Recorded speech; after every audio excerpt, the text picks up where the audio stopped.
Another day, another aplikante na pod nato ang ato ang sundoon karong kadlawon. Ay launa sa kadlawon. Aplikante nato ni nga personal gyud natong aplikante, no? So nahuman naman siya siyang kontrata sa Saudi. So kita mismo ang musundo sa iyaha sa airport.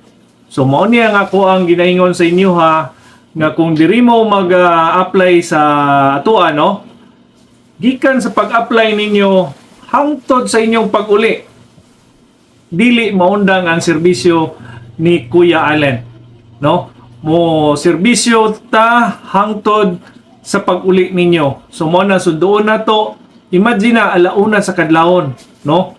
Ang uban tulog, kami mata para lang musundo sa muang aplikante, no? Nya ihatod na to sa Asuncion, Davao del Norte. So, mo na diri sa atua, grabe gyud ang atuang serbisyo sa atuang mga aplikante. At ang isad ninyo ang atuang family app kay hapit na siya. Atuan ng monitoring para sa inyo ha nga naamo sa abroad. So, usbong ko, no? Diri sa atua kang Kuya Allen, gikan sa pagsugod sa inyong pag-apply hangtod sa inyong pag-uli na si Kuya Allen para musundo sa inyo. At angin ninyo ang ato ang biyahe alauna sa kadlawon paingon sa Asuncion, Davao del Norte.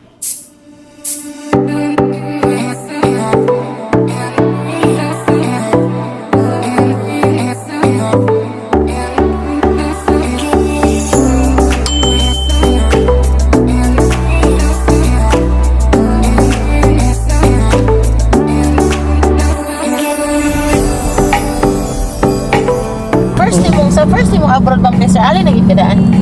Ay, karon lang nga. Karon lang contract. Yeah. Nga kay Sir Allen ka. What's experience ni mo kay Sir Allen ma? Kay Sir Allen botan kay si Sir Allen. Mo ano yun siya mo entertain siya sa imo ha. Like atong ako lang man isa nagadto sa iya ba dira sa mental. Mo entertain si Sir Allen. Sa ikuan mo, feeling ni mo karon nga pag-apply sa una na naka-abroad ka, Sir Allen nang gyapon ang pa-abroad sa imo nga karon nga niuli ka, siya na pud isundo sa iyo.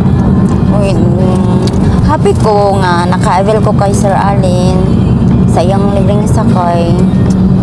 Then dako kayong tabang sa kanang mga OFW.